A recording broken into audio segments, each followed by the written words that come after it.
Hello मित्रों, आज इस वीडियो के माध्यम से हम महाराजा अग्रसेन जी के सिद्धांतों के विषय में चर्चा करेंगे।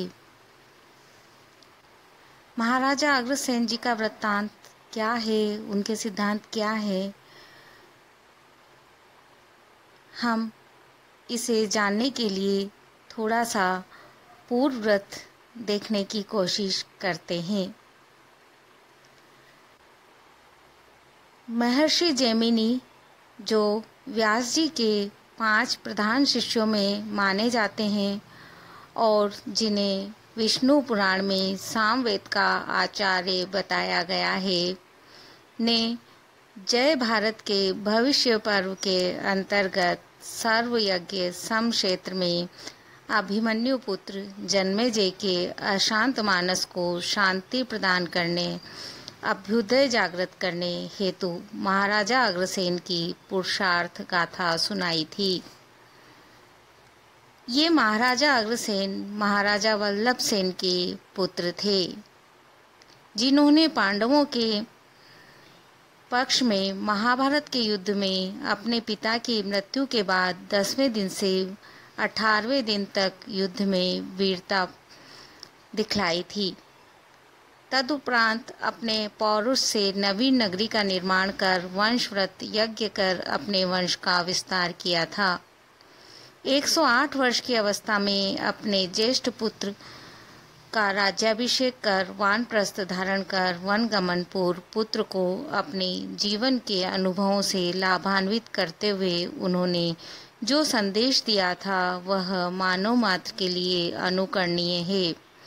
इन्हीं मानवोचित गुणों का विवेचन हम यहाँ पर करेंगे। मित्रों, हम इसकी चर्चा करें उसके पूर्व आप इस लिंक को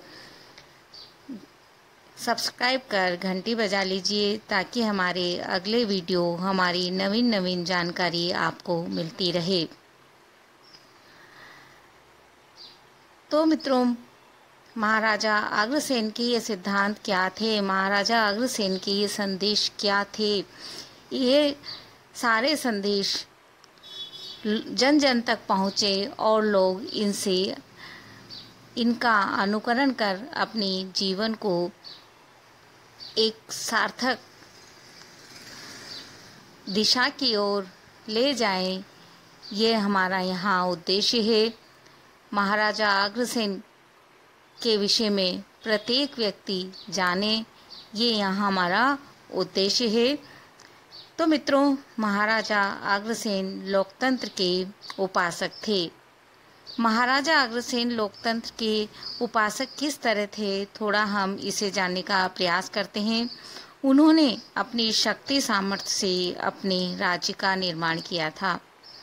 यदि वे चाहते तो अपनी इच्छा से अपने पुत्र को राज्य दे सकते थे, परंतु अग्रसेन ऐसा नहीं करते हैं। जब वे वानप्रस्थ के कर्तव्य का निर्वाह करने हेतु अपनी आत्मा के हितार्थ पूर्ण तपस्या के लिए प्रस्थान करने का मानस बनाते हैं, तो उसके पूर्व युवराज पद पर किसे अभिषिक्त किया जाए, इसका निर्णय लेने हेतु सभी स्नेही जनों को पास बुलाकर उनसे पूछते हैं, राज्य के हित में आप किसे युवराज बनाना चाहते हैं? राज्य के लिए जो हितकर हो उस पर आप सब लोग विचार करें, क्योंकि एक पक्षीय पुरुष की अपेक्षा मध्यस्थ पुरुषों का विचार पूर्व अपर पक्ष को लक्ष्य करके पहले और बाद के पक्ष को देखकर विचार किए जाने के कारण अधिक अभ्युदयकारी होता है। और अपनी इस इच्छा पर महर्षि गर्ग द्वारा उनके ज्येष्ठ पुत्र विभूसेन का प्रस्ताव रखने पर और उपस्थित प्रजाजनों द्वारा इसे अपना मनोनुकूल निर्णय मान अत्यंत प्रसन्न हो महाराज का अभिनंदन करने पर सभी के प्रति कृतज्ञता ज्ञापित करते हैं। अग्रसेन जी कहते हैं, यह तो मेरे लिए प्रसन्नता और गौरव की बात है कि देश की प्रजा का हम पर पूर्ण विश्वास है। उनकी यह बात इस तथ्य का प्रमाण है कि वह जानते थे जीवन में सफल होना चाहते हो, सुरक्षित रहना चाहते हो तो सामने वाले के भाव को पहचानना पढ़ना सीखो, क्योंकि भाव से बड़ा कोई शस्त्र नहीं होता और साथ ही भाव से बढ़कर कोई ढाल भी नहीं होती। मित्रों, उन्होंने कुछ वशीकरण मंत्र उन्हें दिए थे। अपने पुत्र को जो वशीकरण मंत्र उन्होंने दिए थे वह देखिए, वह उनके सिद्धांतों के रूप में हैं। उन्होंने कहा, अग्रसेन जी इस बात पर विश्वास करते थे, इससे भलीभांति परिचित थे कि सम्राट बनने के लिए दृष्टि की ही नहीं दृष्टिकोण भी चाहिए। चूंकि यात्रा लक्ष्य से अधिक महत्वपूर्ण होती है, अतः अपने पुत्र विभूषण को जीवन संदेश देते हैं और इस बात को ध्यान में रखते हुए कि चूंकि बुद्धि सदा बाहुबल पर भारी पड़ती है, जैसे हम देखें तो शरीर को देखें तो मस्तिष्क एक होता है जिसके निर्देश पर सभी अंग सुचारू संतुलित रूप से काम करते हैं। अर्थात निर्णय का अधिकार एक के हाथ में हो तो तंत्र संतुलित रूप से कार्य करता है, परंतु सहायक कई हो तो ध्येय की प्राप्ति सुलभ होती है। अतः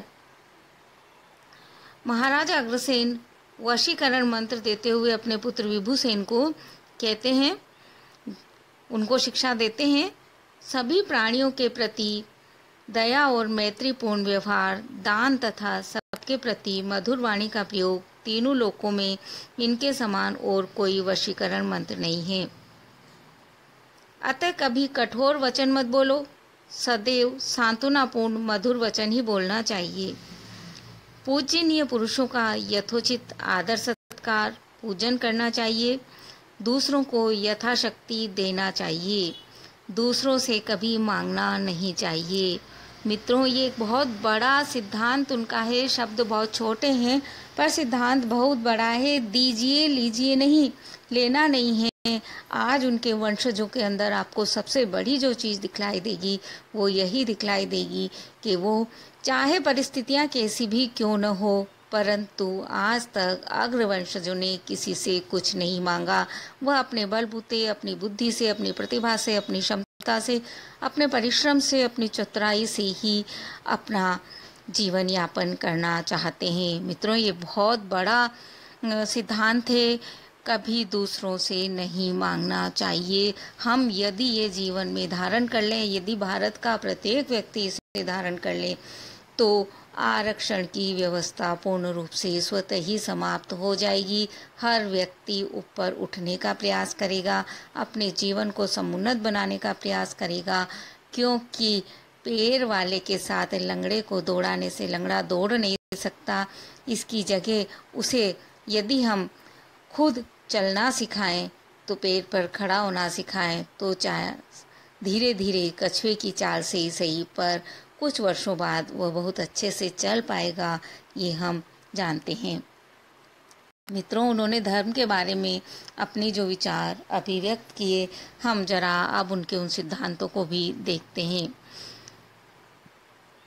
अग्रसेन जी इस तथ्य से पुत्र विभूषण को साक्षात्कार करवाना चाहते थे कि स्वर्ण को परख के लिए पहले कसौटी के पत्थर पर घिसा जाता है, फिर अग्नि में तपाया जाता है और पीटा जाता है और फिर जल से शुद्ध किया जाता है।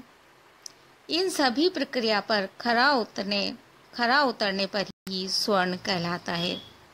अतः ब्रह्मचर्य ही सबसे बड़ा धर्म है। तथापि इस जगत में जो भी कल्याणकारी कार्य करना अभिष्ट हो, वह ब्रह्म अर्थात गुरु को आगे करके ही करना चाहिए, क्योंकि कोई भी श्रेष्ठ कर्म ब्रह्म को आगे किए बिना फलित नहीं होता। जिसके यहाँ धर्मज्ञ पुरोहित हो, उसकी इस लोक में निश्चित ही विजय होती है।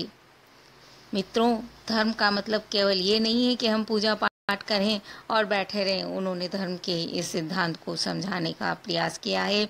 उन्होंने यह भी कहा है, शक्तिशाली बनो, पर शक्तिशाली किस तरह बनना है, एक बार हम उनके सिद्धांतों पर भी अपना ध्यान देखेंगे। पर मित्रों, ये हम अगले